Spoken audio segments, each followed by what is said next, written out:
This conference will now be recorded.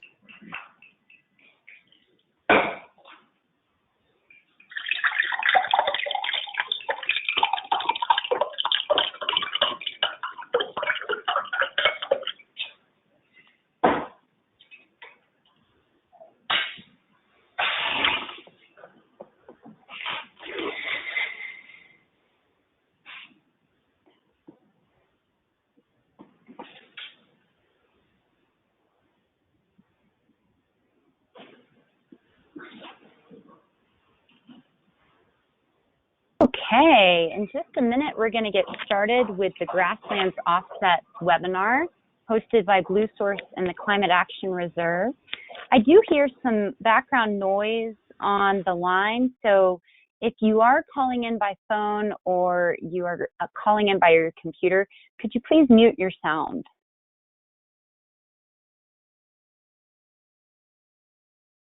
Thank you. I'm going to give everyone just one more minute to arrive and we will get started.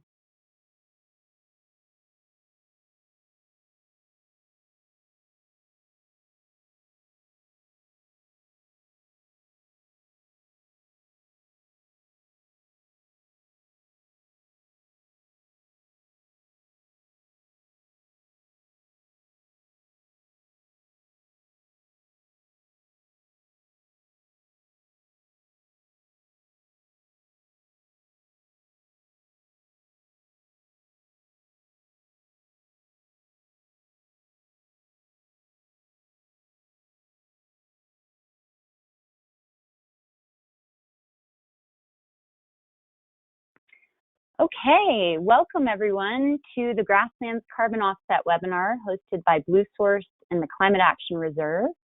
Today, we'll be delving into the details of how grasslands projects are quantified, which criteria make for the best projects, the status of this type of project development in Canada and the US, and prospects for inclusion in the California cap and trade system, as well as market demand for these credits.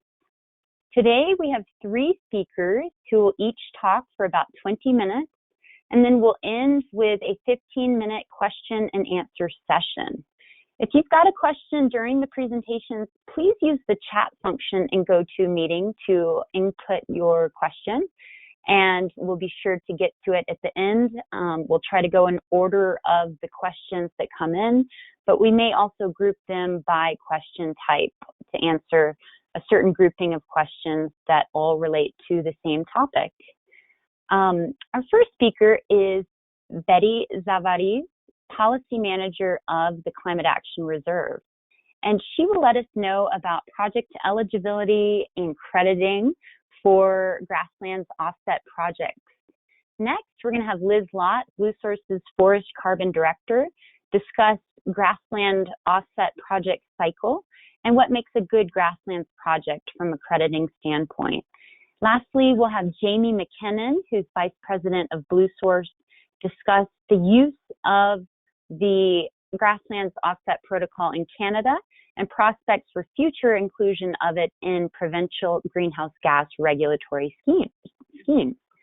And with that, I am going to pass this off to Betty so that Betty can present.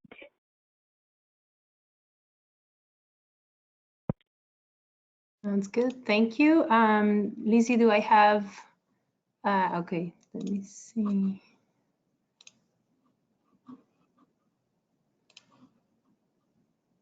There. Can everyone see my screen? Betty, yes, I can. And I'm going to say collective yes for others. Awesome. Thank you. Yeah, thank you very much for having me today, Lizzie, and good morning, everyone.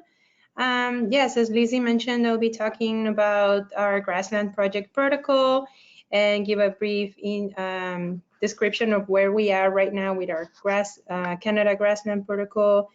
And I'll delve a little bit into generals of eligibility, how emission reductions are quantified, and some of the measures that we have adopted in our protocol to streamline project development and reduce project development costs. I look forward to your questions. So first to start, let me give a quick intro to the Climate Action Reserve. We are a private nonprofit organization funded in 2001. We serve as a registry of greenhouse gas offset projects in the voluntary market and in California's compliance market. Our role as a registry is to develop regulatory grade greenhouse gas offset project protocols and to provide the administrative support to ensure that carbon offsets comply with the required quality standards. Also to provide market confidence and serve as the platform for offset transactions and retirements. To this day, we have more than 554 projects in our registry, and we have issued more than 136 million credits. So about the Grassland Avoided Conversion Project, the project consists of the prevention of greenhouse gas emissions through the conservation of grassland carbon and avoiding the emissions from crop cultivation. The most relevant activity of this project type is the establishment of a conservation easement in the grassland that would avoid plowing and the conversion of this grassland to cropland. This project type has proven to be highly charismatic due to its strong co-benefits. It has high demand in the voluntary market. Some benefits that the conservation community have described and why people are so interested in this project type are its high benefits for habitat conservation, the water quality and quantity benefits that are associated to the conservation of grasslands. And recently at a conference I attended, the American Grasslands Conference, I learned a lot about the benefits of maintaining grasslands to ensure the permanence of bird migration corridors across boundaries, across states, etc. So along with ensuring the conservation of carbon in the soil and avoiding emissions, this type of offset project it's a great conservation finance tool, and the conservation communities, that's why they're very interested in this project type. So a quick overview of our project stats. Since the date of adoption of our protocol in 2015, the version 1.0 to this date, we have now 10 projects in our registry. One of those is in Montana, which is the Bluesource Carroll Avoided Conversion Grassland Conversion Project. We have 3 projects in Oregon and 6 in Colorado. By phase, we have 5 projects are in the listed state, which means that they have been accepted for eligibility, but they have not undergone their initial verification yet, so they haven't had offsets issued yet. The other 5 projects have been registered, have undergone verification, and have had credits issued. Till today, we have had 74,000 credits issued. The last issuance was last week for the Carroll project in Montana. The total acreage that is conserved through these types of projects is close to 40,000. And by looking at the acreage and the CRT issuance, the average yield per acre so far is 0.85, but in our modeling exercises, we've noticed that it's more about 1 CRT per acre per year. And there are 2 cooperatives to this date that manage 8 projects. Not all projects are in a cooperative. Not all of them have to be managed through this aggregation structure. Okay, so with that, I finished the general intro to the Climate Action Reserve and our project type. And now I want to give you a little bit more specifics on what makes a grassland project eligible. These are the general considerations. The grassland must be located in the lower 48 United States. The type of ownership that is eligible is private or non-federal public ownership. Project commencement is marked by either the submittal of the project to the reserve, the recordation of the conservation easement date, or the transfer of ownership prior to the establishment of the project. In general, what this means is that the conservation easement needs to be recent enough or close to the date of the submittal to the reserve, no more than 1 year prior to submittal. You could submit a project even before you have the easement, but then by the time of verification, the easement must be in place. Land use history. The grassland must be grassland for at least 10 years before start date. What we've seen mostly is 30 years history, and that's how our emission factors are developed, and I'll explain a little bit more about that. And grasslands must not have more than 10% of tree cover per acre. Otherwise, if there's more than 10% tree cover per acre, that project area could use our forest protocol for an offset project. So those were the general conditions of eligibility, and I will get to the most critical one, which is ensured additionality. Additionality means it's basically that it's a test to confirm that the project activities would not have occurred in the absence of the offset market. And our additionality has two components. The first is the legal requirement test, which basically means looking at regulations and seeing that the land would in fact have been able to be converted to cropland. If there were any regulations in place, like natural protected areas, etc., then there is no, the land is already protected and the land would not have been converted otherwise. And the other part of the test is the performance standard test, which in itself has two parts. The first is the financial additionality screen. It is used to test how much pressure there is to convert the grassland to cropland. The test looks at the rental value of the land as grassland and compares it to the rental value as cropland.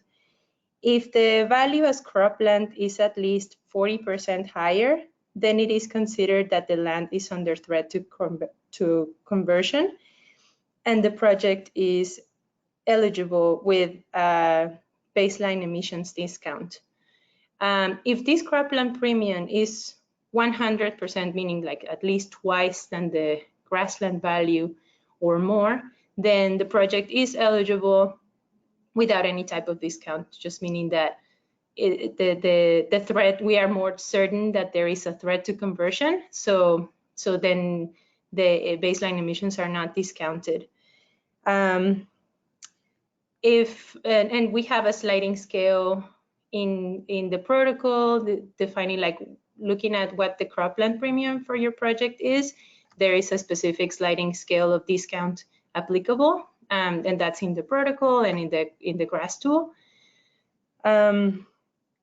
Yeah, and yeah, okay, that's all on cropland premium. And also, there are some counties for which cropland rental data was not available, or grassland data, or that a project developer may feel that the information does not accurately reflect the conditions of their project area. And for that, we provide the option of doing a site-specific assessment. It's basically evaluation of the land performed by a land appraiser. That's an option in case the default screen doesn't work for a particular project. The second part of the performance standard test is the land suitability screen. This screen is meant to demonstrate that if the land were converted to cropland, it would in fact be suitable for cultivation. To test this, we use the US Land Capability Classification. It classifies the US soils according to their suitability for cropping. In this classification, there are 8 classes, being number 1, the the most suitable, the best land, the best slope or the best soil conditions for cropping, while class 8 is the worst. It's high slopes, rocky soils, like you could not have cropland there. So for suitability, we specify the percentage of a particular project area that needs to be in classes 1 to 4, which are the most suitable. And then depending on where your project of the major land resource area where your project is located, there is a certain allowance of percentage in classes 5 and 6. Even though these classes are not ideal, we do this to recognize the fact that right now the pressure for cropland conversion and the agricultural frontier is expanding so much that like untouched 1 to 4 areas aren't really existent anymore, and new cropping areas are really moving to areas 5 and 6. We provide the option of using either the land suitabilities, the irrigated land capability classification and the non-irrigated land capability classification. If a project developer wishes to use the irrigated classification, they would need to prove that they would have had access to irrigation in the baseline scenario. And just as in the financial screen, there is the alternative to do a site-specific assessment if the project developer feels this data does not suit the conditions of their particular project. With that, so those are the main conditions for eligibility. And now I want to talk about quantification, how we come up, how the final amount of emission reductions or CRTs to be issued is determined. The emission reductions equal baseline emissions minus project emissions minus discounts.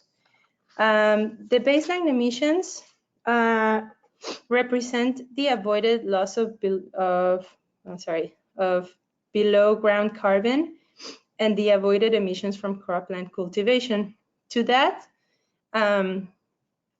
project developer would subtract project emissions which are grazing, which are the ones that are due to the actual implementation of the project, such as grazing, electricity and fossil fuel use, grassland burning, the use of organic fertilizer, and an assumed leakage rate. Leakage means the fact that due to the conservation of this grassland that was at pressure of conversion to cropland, other lands unrelated to this project were converted. This is because the demand for new land remained constant, and whatever this project was not able to fulfill in that new cropland demand, it will be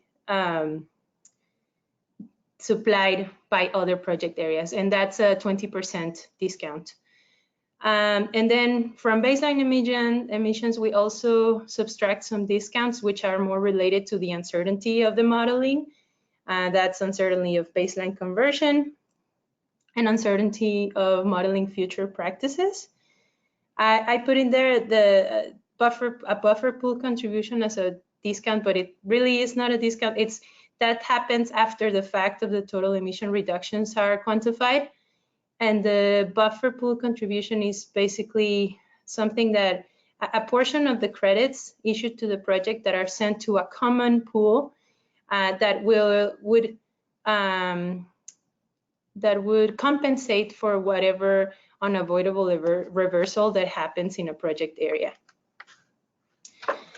In this graph, I want to give a little bit more information or details about the quantification of emissions from soil organic carbon loss. These are the emission factors for one stratum.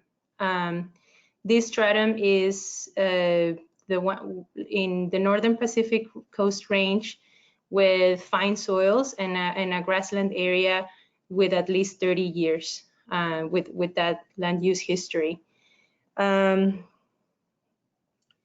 Each stratum is a specific combination of the project's major land resource area, their land soil texture, and the length of time that their land has been grassland. And each bar is the kilograms of CO2 equivalent that the project would have emitted per acre every year had the project been converted to cropland. As you can see here, emissions are higher at the beginning of the project and diminish over time. These values are given in the protocol. They were made through a modeling exercise of Descent, and they're all input in the GRASS tool. So there is no modeling needed. No modeling needs to be done for project development under the Reserves Grassland Project Protocol. Okay, so now I'll move to the measures to streamline project development. As you know, and I mentioned at the beginning of the presentation, the amount of CRTs that each acre of grassland returns is pretty low, like about 1 CRT per acre. So any measure to reduce project development costs can help feasibility of these types of projects. And we've included a few measures to help that. One is the allowance of project aggregation through cooperatives. Cooperatives are the collection of 2 or more grassland projects managed by a common entity, one cooperative developer. And they basically what they do is joint monitoring, reporting, and verification. So whereas a single project would have the project listing fee, would pay their own project listing fee, or would require the whole management of the project for monitoring, reporting, and then hire a verifier for just the verification of their own project.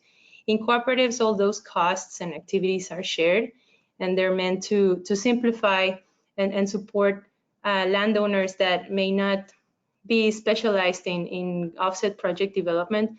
And by a cooperative would be the one in charge of managing the whole project, and the landowner would really just supply some project monitoring information, for example, like grazing records or fossil fuel use. And what's really important about this arrangement is that credit issuance is traced to the individual project. So cooperatives do not receive the credits, it's the projects directly, the project owners that do. And then another measure is the verification approach of this project type. Whereas many other project types require one site visit every verification, which usually tends to be every year. In this project type, site visits are completely optional, meaning that a project may never have a site visit and have only desk verifications. And this is because really there is not much to see in a site visit to a grassland. You can verify that the land is grassland through looking at remote sensing or other types of evidence. So the protocol recognizes that, and we expect that by not requesting a site visit, the verifications costs would be lower for an individual project or also a cooperative. If a project never has a site visit, the only thing is that they would need to apply an additional 5% buffer pool contribution. But the time, at least one time there is a site visit, with that all buffer pool, the project no longer needs to make buffer pool contributions, and they can get back whatever contributions they made in the past. And finally, another measure is that we make available this GRASS tool. It's a tool to quantify emission reductions that we make available to all project developers upon their request, and all the data that needs to be put into the tool is it's basic. It's what's the project acreage, where, in which MLRA is the project located, what, how many, what were your animal, how many heads of cattle did you graze, and how intense was your grazing activity. And then the tool automatically delivers the total value of CRTs to be issued, and then also what the buffer pool contribution for the project is. And then right now we are undergoing a protocol update to version 2.1. In this new version, we are allowing project expansions. In version 2.0, if let's say that there's a project area and there is that is already a project, and there is this contiguous grassland that the project developer wants to add, in version 2.0, these would need to be separate projects and maybe managed together through a cooperative, but they would each keep their independent verification schedule, etc. And in version 2.1, we recognize that in conservation, you could expand the area gradually. So now we allow the expansion of the areas, and by keeping the same start date, and that will help streamline the management of that particular project. Also, we are adding some flexibility to the mechanisms to prevent overgrazing and flexibility to ecosystem health assessments. Whereas in version 2.0, we provide the specific standard that the project needs to use. In version 2.1, in the case of mechanisms to prevent overgrazing, the project developer may use a mechanism, let's say, terms within the easement that say that put limits to overgrazing, and that would be enough. There doesn't need to be any particular monitoring like standard. Like, of course it would need to happen, but aligned to the goals of the easement. And in terms of the ecosystem health assessment, we do provide a default standard, but project developers may provide an alternative that can be used upon the reserve's approval. And another point is we're considering the quantification of cropland grazing in the baseline. That's still something that is under discussion, but that would mean if there is higher emissions in the baseline scenario, then cropland grazing could potentially be offset if it happened in the project scenario, if it did also happen in the cropland in the baseline. But that's something that we're still thinking about. And yeah, we're expecting to adopt this version 2.0 in the following months. And now, in terms of prospects for ARB adoption, the reserve develops protocols at a regulatory grade. That is why 4 out of 5 of the protocols that are used by ARB were originally developed by the Climate Action Reserve. Because of this, the Grassland Project Protocol was designed with ARB in mind for their adoption. And we've presented the protocol to them, but in the end, the decision to adopt lies with them and the Offset Protocol Task Force that was established through California's Assembly Bill 398. And finally, some info about our Canada Grassland Project Protocol. This is a project that began when we were working with Ontario and Quebec for the development of offset protocols. Once that contract was canceled due to the change of administration in Ontario, this project continued thanks to the support from Canadian stakeholders that really wanted to see this particular project protocol to be finalized. We received funding from the Canadian Forage and Grassland Association and continued working together with Veresco Solutions, which is our local partner. This protocol is largely based on the US Grassland Project Protocol version 2.0, but we are adopting many of the, let's say, feasibility assessment tests or quantification to use Canadian data and modeling. Where we are right now on this process, our public comment period ended on September 13th. We will post the responses to public comments next week, and the board will consider the adoption of this protocol on October 16, 2019. That's in 2 Wednesdays. One Wednesday. Yeah, project submissions are accepted as early as the day after protocol adoption, so very likely October 17.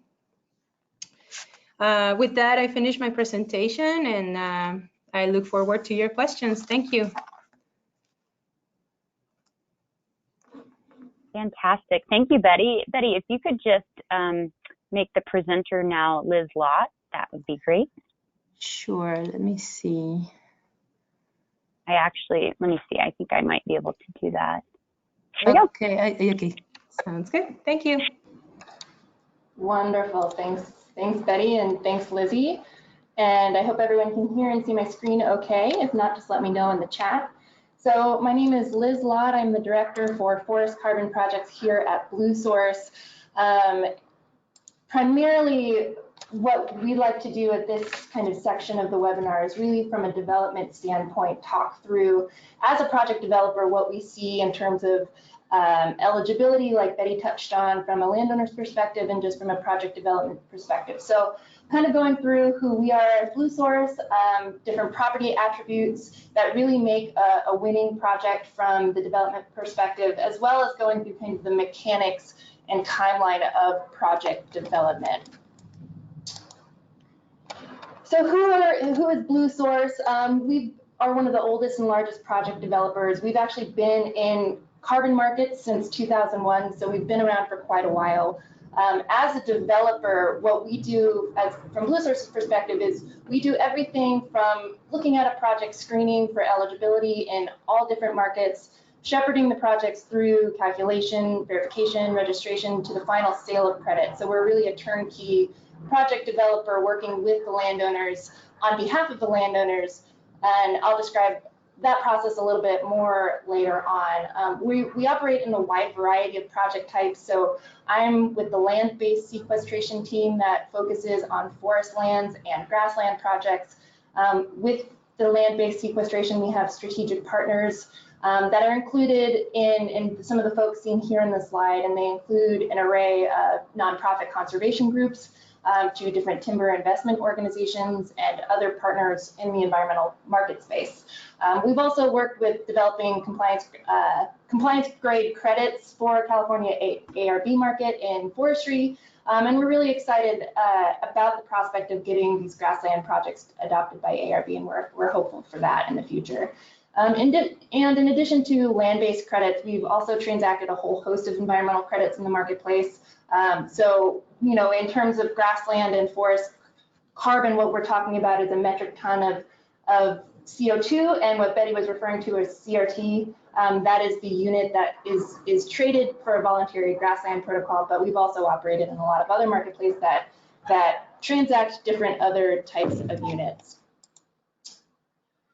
So in the grassland sector, Betty had a slide that nicely showed the overview of projects to date. So our project that we've done to date is in Montana. We've developed the first non-pilot project under CAR's grassland tools. We've got a couple more projects in the pipeline that we're also very excited about. And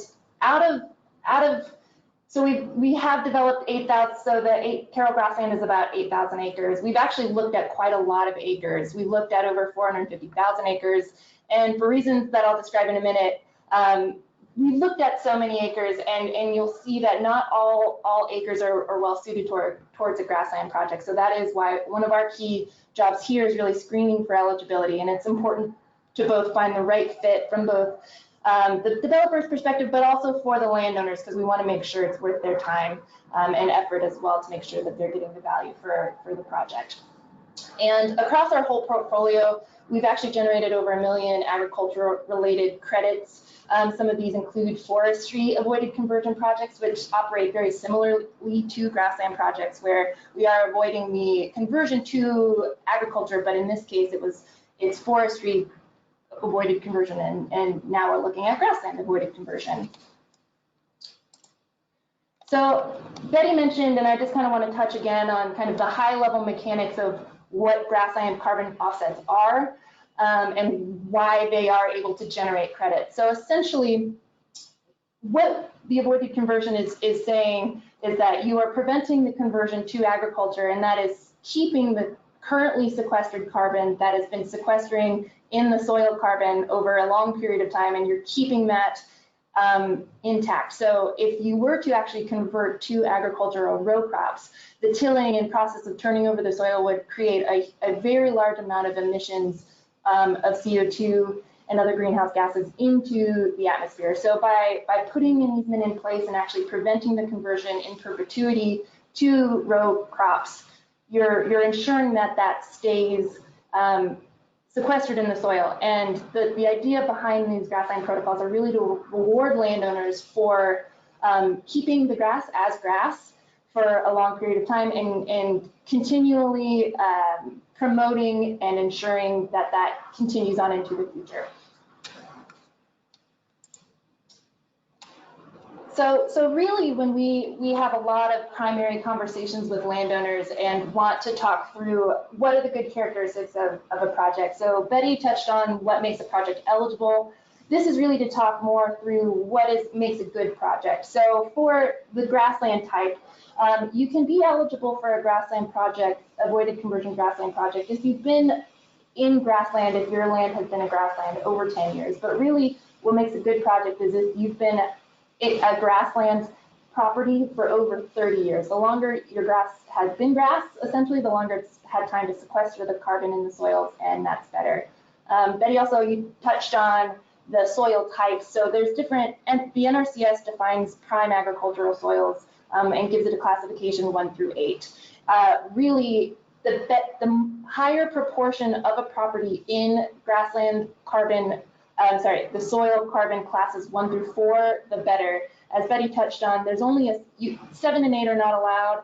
There's only a small portion of 5 and 6 that's just considered suitable for agriculture. That soil wouldn't really support ag. So in terms of additionality, you need to show that you have soil that would support a row crop agriculture. And so a higher proportion of that to your total property is great. What we find a lot is that in terms of total properties, we might have a 20,000 acre ranch where only 10,000 acres are in these prime 1 through 4 soils. That really limits how much acres can be enrolled in your project.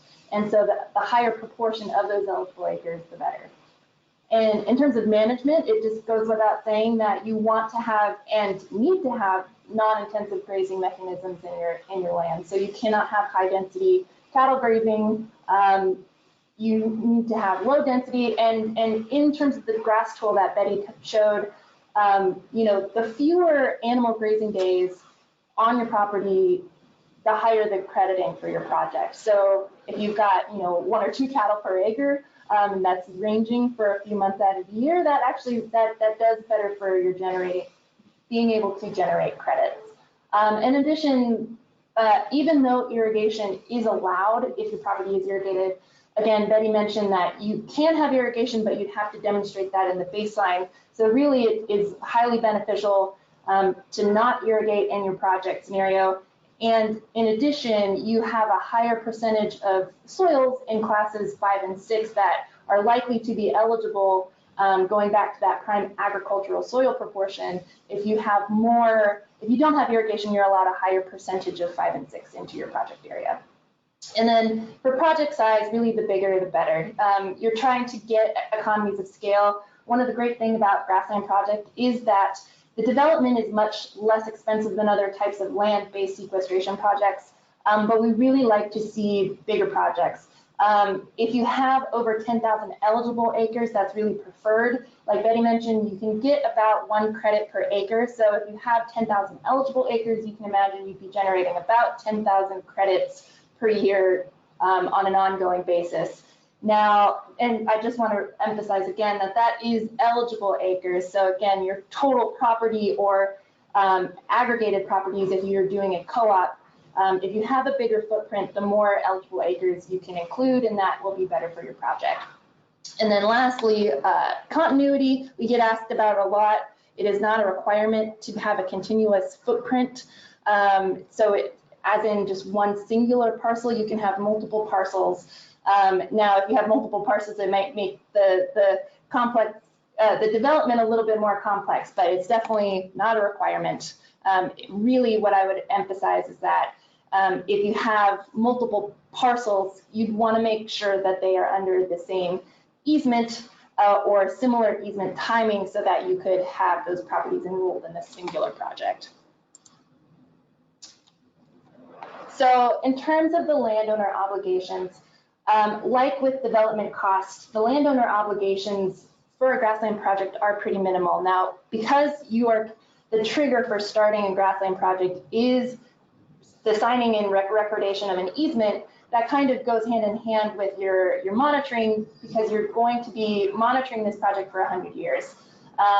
So you want to make sure you have language in the easement that talks about this overgrazing. In terms of the PIA, or Project Implementation Agreement, that is a contract or a recorded instrument with the Climate Action Reserve and the county that your project is in, and that helps ensure this additionality and permanence for 100 years. So we recommend that with the project implementation agreements, that landowners go ahead and, once you commit to doing a project, go ahead and take a look at that language early in the process, because this will be a recorded instrument, or it could be a recorded instrument. It's not a requirement that it is. You get a buffer reduction if it is recorded. It could also just be a contract with CAR. But we recommend taking a look at that early, because it is quite an extensive document, and you want to make sure that the landowner is comfortable with what they are signing on to. I will say, for credit stacking, we also get asked quite a bit if you are enrolled in the grassland, does that prevent maybe some kind of habitat crediting or wetland crediting? And it does not. You are allowed to do multiple programs, but we will recommend, and the protocol clearly outlines that you really should think about these being implemented simultaneously with each other. For the case of wetlands, if you were to put a grassland project in place prior to a wetland bank, it might impact the ability for the project to be enrolled in wetlands for the eligibility of that project. So we don't want to compromise that if that's something that the landowner is desiring. And similarly, for the endangered species habitat credits, you want to make sure that they're passed at the same time. And it goes back to the concept of additionality. You want to make sure that any agreement that you're agreeing to for endangered species doesn't take away the additionality of the grassland credits themselves. If it's implemented well in advance of the grassland project, you may not be able to argue additionality, because in essence, this land is already preserved for the species, and you could not then stack them for grassland credits. And in terms of monitoring costs, the ongoing cost of verification costs and just monitoring a grassland carbon project is really extremely low. And we see that as a big benefit to help sign up projects and get landowners comfortable. Like Betty mentioned, if you do a site visit, you only need to do that site visit one time, and then ongoing, you're really reporting very little. You're reporting how many cattle are grazed on that property in that year, and then the calculation tool really takes care of itself, and then you can report that, and the ongoing cost of that's very low. So in terms of the actual cost of development, that is a really big bonus for landowners, that it's ongoing, and despite that it's 100 years, it's little to no cost on an annual basis once you get past that first year of reporting. So from the process perspective, there's several stages when you're developing a carbon project that kind of go across a lot of different project types. And for grassland credits, it's no different than a lot of other land-based sequestration projects. So when we're first looking at a project, we want to make sure that it's eligible. So Bluesource at no cost will take a look at any acres that were sent and to see if it screens and passes muster for all the eligibility requirements that Betty has gone through for the protocol. So we want to make sure that there's enough acres. We want to make sure that it fits in terms of the financial additionality, that it has enough of these prime agricultural soils, and also has interest in putting an easement in place such that could really align nicely. Once a project we deem to be eligible and really a good looking project for development, we will go then into the contracting and listing phase. So that is when you sign a contract with Bluesource to be the project developer of that project. once the project is contracted, I'll point you to the arrow on the left screen. Once you contract a project, Bluesource immediately goes into marketing those credits because, as I mentioned earlier, we have a turnkey solution where we're not only going to develop all the credits and calculate all the credits and do all the documentation, but we're going to ultimately sell them. So that process starts in the second stage. The calculations, like Betty mentioned, is a GRASS tool that really does simplify the development a lot in that aspect. A lot of the primary inputs really are spatial edits. We want to make sure that we're defining the project area really well spatially so that we can take out any non-grassland areas, water bodies, anything that maybe the National Land Class System doesn't deem as definitively grasslands. We'll take that out. Ultimately, once we get the calculations run through the GRASS tool, we'll document everything, put that in a monitoring form, and submit everything to a third-party auditor. There's a selection of third-party auditors that take a look at your project. They make sure that everything's in order and that, they come out on site and, like Betty said, make sure the grass is actually grass. And then once we do that, then you can go through, CAR also does an additional review, and then you can then go to registration and issuance. And afterwards, then once we are issued, our goal is, because we've been marketing the credit the entire time, is then to go immediately and be able to sell upon issuance that same day or that same week that they are issued. And to go through the timing a bit, we like to tell landowners when we're working with them that really the timeline for this is about 18 months from start to finish. Once you contract the project, so that first stage would be contracting, you want to wait a full year, and that full year is so that you have a 1-year reporting period in the project. And then annually, it's also a 1-year period. So there is a little bit of hurry up and wait where you want to go ahead and list the project because there is going to be a mandatory wait period for about a year where you're making sure that, and developing those credits and making sure that reporting period meets that 1-year mark. Towards the end of that year, we'll start the actual development process where we're doing the documentation, we're doing the calculations. Really those stages, we've got that over the course of 3 months in this Gantt chart. It goes relatively quickly, and then at the very end of that 1-year period, we will have all the documentation and calculations done to be ready to submit. The next, basically the day after the reporting period ends, our goal is to submit all the information to a verification body so that they can go ahead and start verifying all the documentation. In that, we'll do the site visit to make sure we get the buffer reduction to be minimal, or the buffer contribution to be minimal. We'll respond to any questions. We'll give the verifier an opportunity to interview the landowner if they'd like to ask any questions. And then once the verification, we estimate that will only take a few months. And then once the verification ends, we immediately go into credit registration. And that's where CAR reviews it. They will then decide, they'll ask any questions additionally if they feel that the verifiers have missed anything, which usually isn't the case, but they'll review all the documents, and then once they decide that everything has been done completely and to the letter of the protocol, they will issue credits.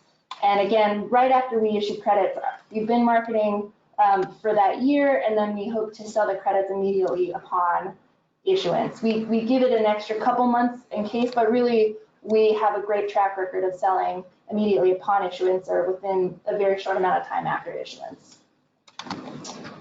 And with that, that really is kind of the complete look of the development perspective. So again, we'll answer questions at the end, but I thank you guys for your time, and I'm going to pass the screen over to Jamie.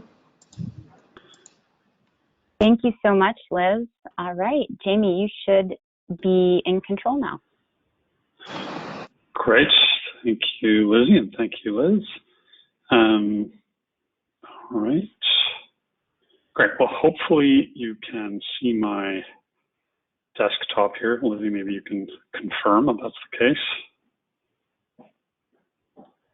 Yes, I can. It is not in presentation mode, but I can see it.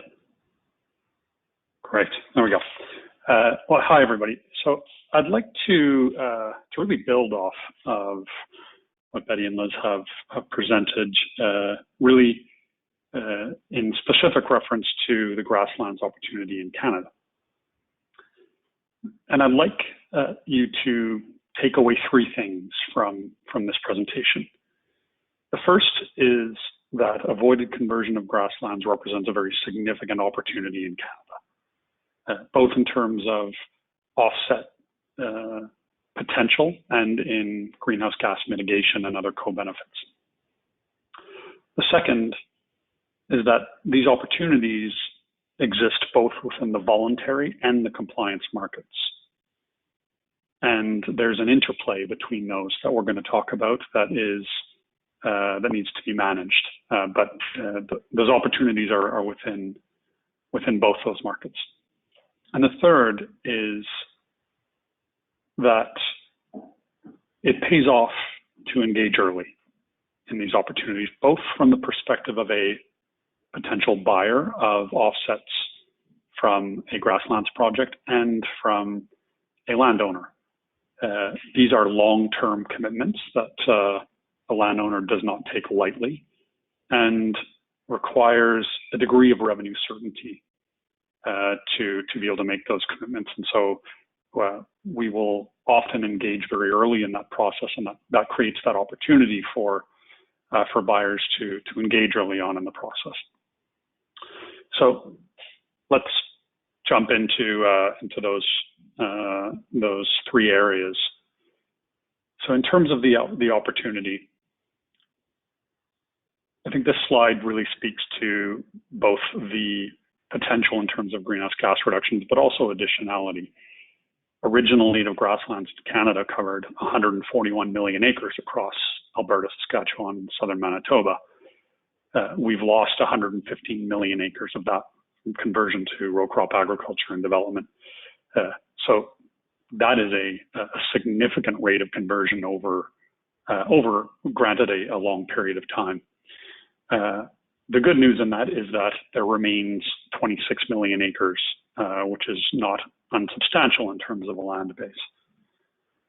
However, this is a statistic that reference from Nature United here in Canada produced, is that less than 1% of the native prairies in Alberta and Saskatchewan enjoy official protection. So it really speaks to the potential across those remaining 26 million acres that are not protected and that have the potential to leverage carbon markets to be conserved for the long term. And what does this mean in terms of GHG mitigation potential?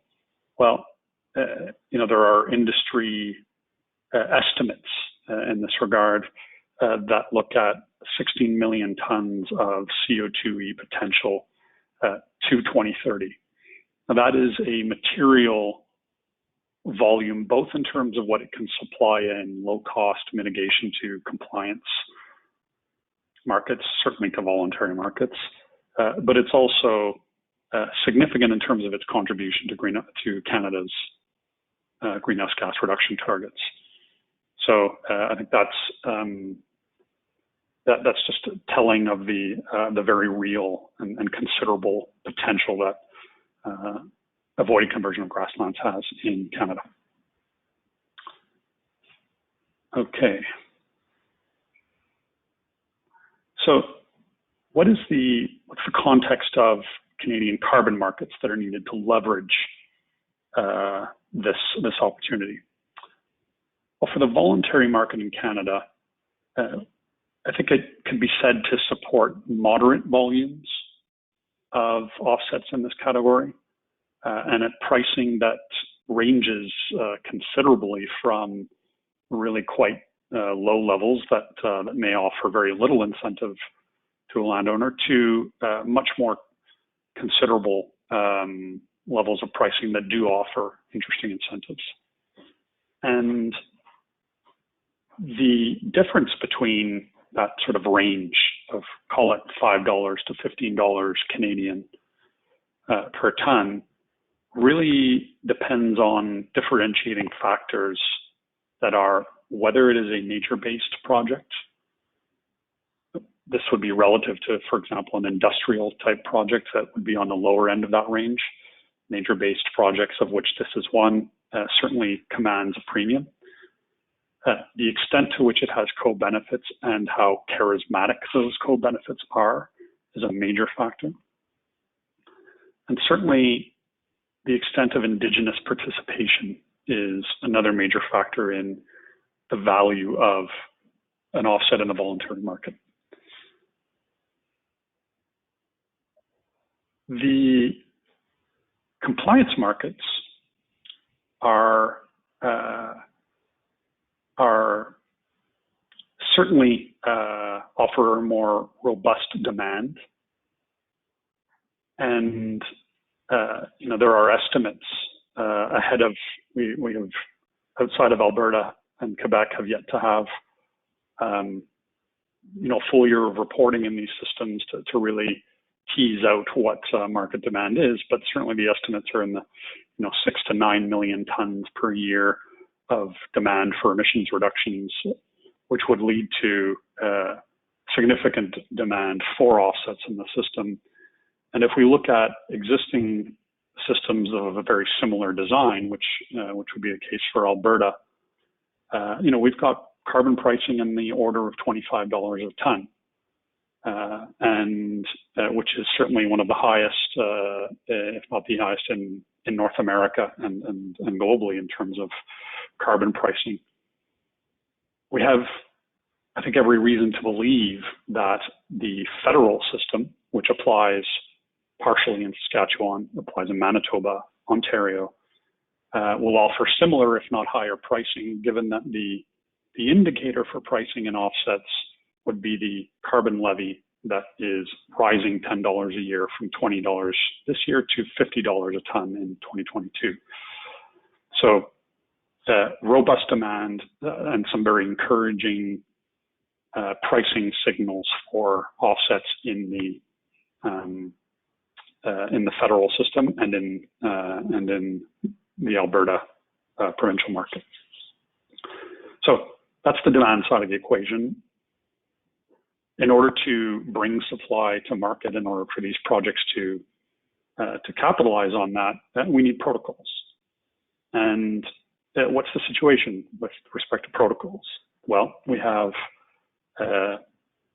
clearly have the Canadian Grasslands protocol for the voluntary market.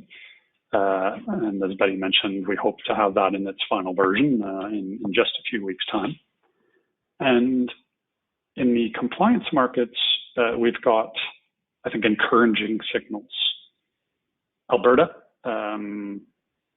there was a proposal for a revision and development of a grasslands protocol in the Alberta system, which they, on an annual basis, look at which protocols they're going to prioritize. They chose not to accept that revision in 2019, but we certainly hope that they do prioritize that in 2020. In Saskatchewan, where they're developing a provincial offset system, they are, they have come out quite definitively on prioritizing offsets that relate to sequestration and that relate to natural systems such as soils, partly because of the strength of the agricultural sector in the province.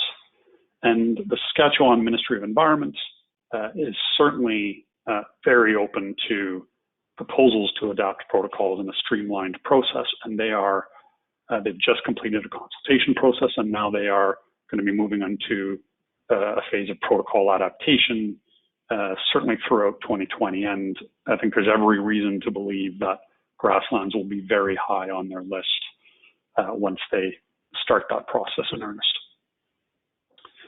And then for the federal offset program, where we have regulations that are still pending on that federal offset program, but we have a list of, or criteria for prioritization of protocol development by the federal government, where they list land use projects as a priority, and an intention by Environment Canada to publish a list of protocols that they will adapt in 2020, and the development of technical working groups for that purpose. So I think that that given their prioritization, given the offset potential in this area, I think that is also our hope is a very good candidate for adaptation by the federal system, which would enable offset avoided conversion grassland projects in Saskatchewan, Manitoba, Ontario, and many other provinces, should there be opportunities. Okay. Finally, what's the pathway then to market for Canadian grasslands projects? Well, I think it's worth noting that there are no existing, to my knowledge, no existing voluntary or compliance avoided conversion grassland projects registered to date in Canada. However, we do have some very interesting developments alongside the publication of the draft protocol. We have an existing biodiversity offset project, and this is KNS Potash in Saskatchewan, and a project done in partnership with the Nature Conservancy of Canada in preserving 970 acres of high-value grasslands in order to offset industrial development impacting 446 acres in the province. And this is quite relevant given the potential for stacking of offsets and indications of the acceptance of stacking of offsets that we've seen in the proposals from the federal government in their federal offset system. We also see the Canadian Forage and Grasslands Association in partnership with several other organizations, intending to develop pilots that apply the Canadian Grasslands Climate Action Reserve Protocol in different provinces.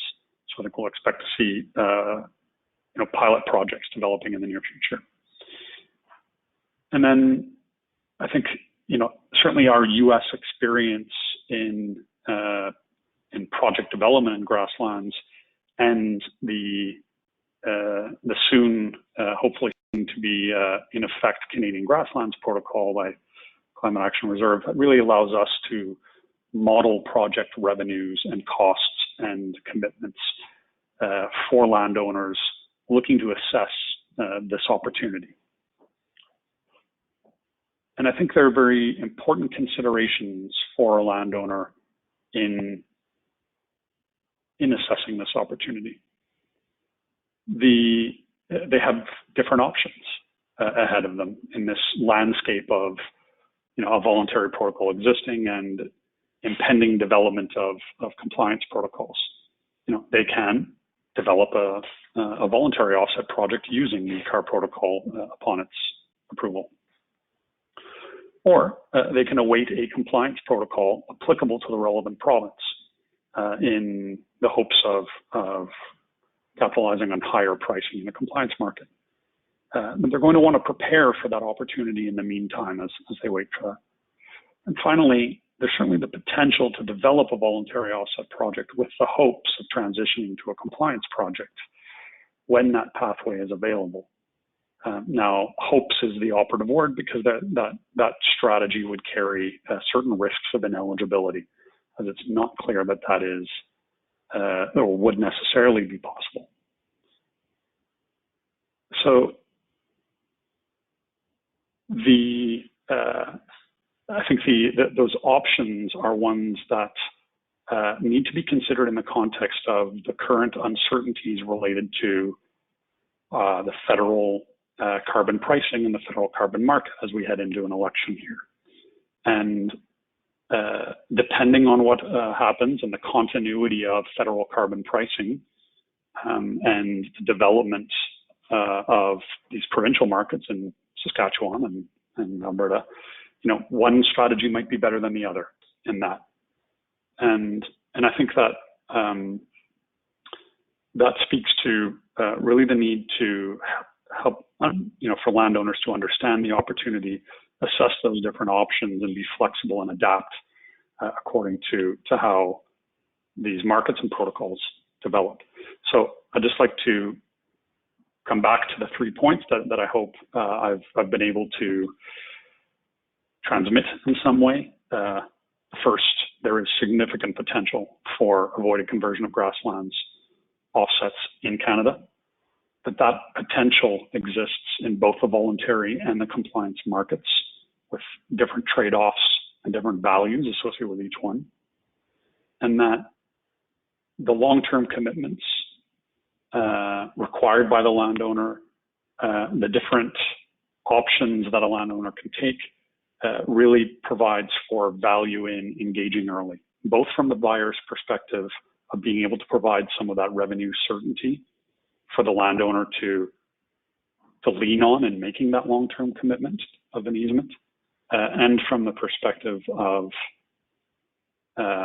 the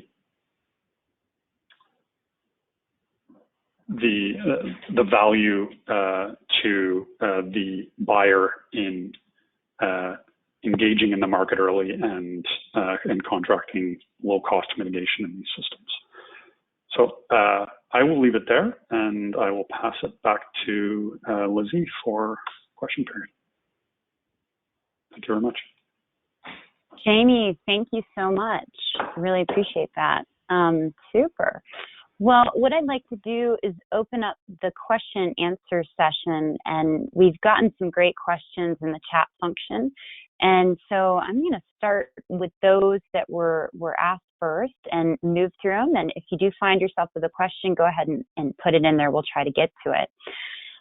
So the first question, I believe, is for Betty, and it is the consideration, or is consideration given to the historical use of land and the potential for things like reforestation. And I believe that's in reference to setting of the baseline for grasslands projects. Thanks, Lizzie. Yes. So the grassland project type is a very specific baseline scenario. So that's why eligibility needs to be assessed in such, like, projects need to go through such a,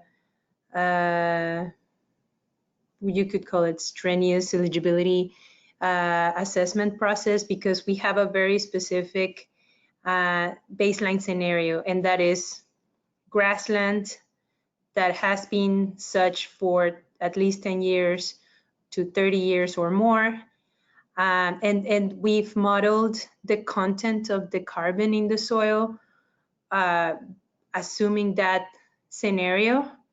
Anything outside of that, like reforestation or tree content, that would be a different type of land dynamics that would not be reflected in the baseline scenario. So that really would not be eligible, especially if the canopy cover is more than 10%. The land cannot easily be called grassland if it has those conditions. The soil dynamics are different. So maybe those things may be more appropriate for our forest protocol.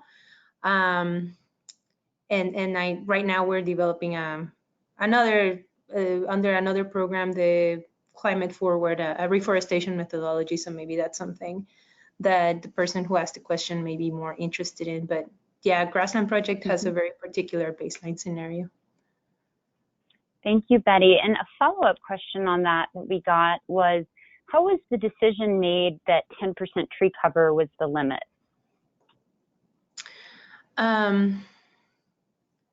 So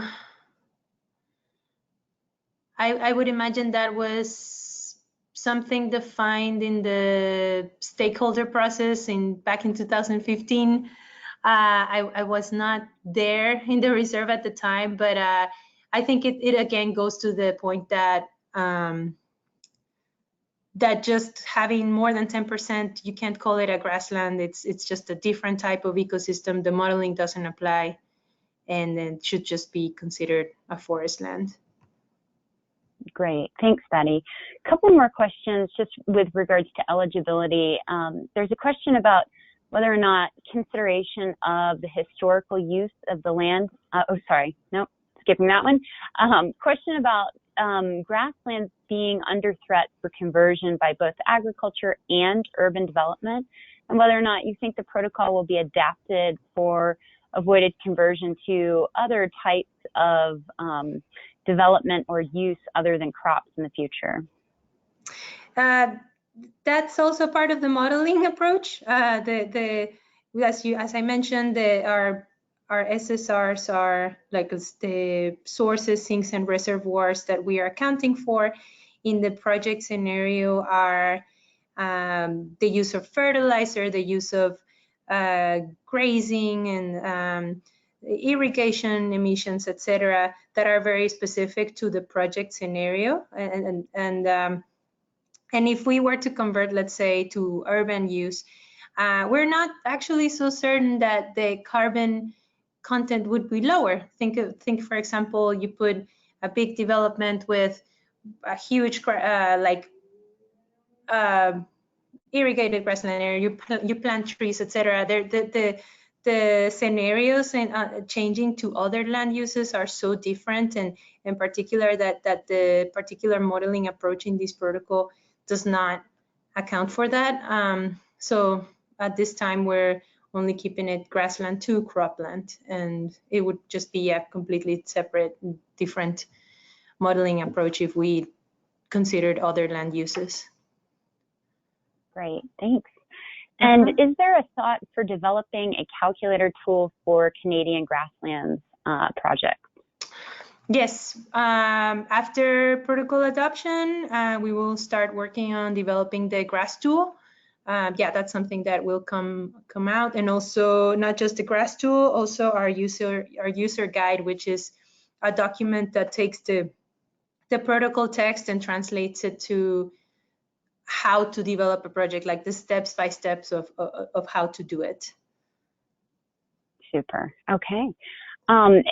In states that limit easements to 99 years, is that close enough to 100, or would they not be eligible? Yeah, I know this is the case, I think, for North Dakota. Under our current protocol, we do need the 100-year permanence. So at the time, states with easements of lower than 100 years are not eligible.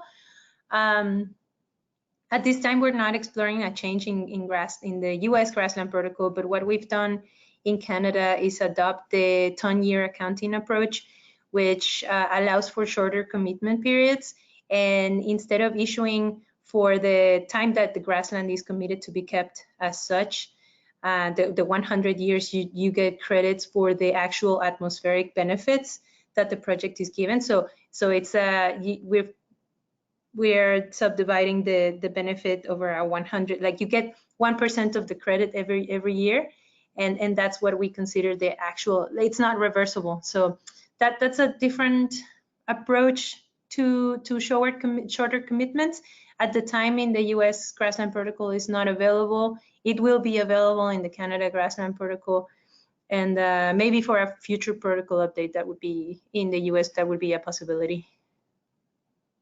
Okay, interesting. Does the quantification consider clay or silt in the content of the soil in the project area and any prior degradation of the land? Yeah, so the 3 soil textures are fine, medium, and coarse, and we group them. So let's say clay and silt are grouped within these textures. I'm looking right now under which particular texture we have them. There is a table in the protocol. So let's say clay is fine. So the protocol on table 5.3 tells you let's say in your classification you find that you have clay loam in your soil. You then would use the the fine texture group in the protocol, and that's how you would model the emissions. Did I miss a part of the question? The only other piece was whether or not there had been prior degradation to the land. And the one asking this question says both that and the content of the soil can influence the ability to stabilize additional soil organic carbon. So with the modeling approach, we're kind of like accounting for the different types of soil conditions, where it's kind of an average of the conditions of the soil. So whereas one project area may be really good, another not so well, but not so great, in average, the emission factors will account for that, and then we're also doing the discounts for particularly those things, right? Like the discount of uncertainty of the actual threat to conversion, etc. So that's accounted there. Yeah. Okay. And a question for Jamie. Jamie, I'm not sure if you know this offhand, but what percentage or amount of the 26 million acres in Canada is actually eligible? And I think that would be eligible for a grasslands offset project. Yeah, I don't know that number offhand, and I don't know whether I don't know whether others who've looked at this have looked at that classification for that potential. But that's something we can follow up on after this call. Okay. And then another question for you, Jamie. So you mentioned that Environment Canada is expected to produce a list of eligible offset protocols under the federal Canadian OBPS in 2020. When Environment Canada published the final OBPS regulations in June, it said that the list would be coming out soon after, yet that hasn't occurred. Can you provide any insight as to why that delay has occurred?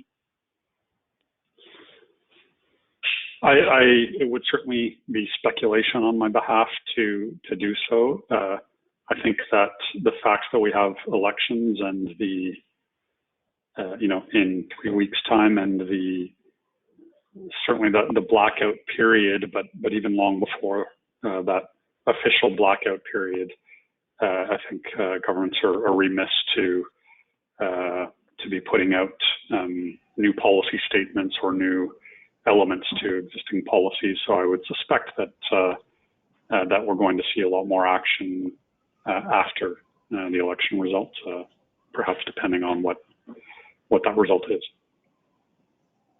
Okay, fantastic. I'm not seeing any more questions in the chat function. I'll give just one more minute here. If you'd like to put a question in there, we'd be happy to try to field it for you. This webinar was recorded. We'll be sure to send a recording out to all participants, and we do appreciate your time and joining us. I know it was a long block, but we had some great presentations, and really appreciate the participation of CAR with us on this webinar. Betty, that was incredibly informative, and Liz and Jamie, we really appreciate it. Very great to get the word out about this relatively new type of offset project, and especially with regards to its applicability in Canada and possible compliance applicability in the US. And so really appreciate everyone's time. I'm not seeing any more questions, so we'll be sure to follow up with an email that has this recording. And thank you, everyone. Thank you. Great, okay, take care. Have a good afternoon. Bye. Bye.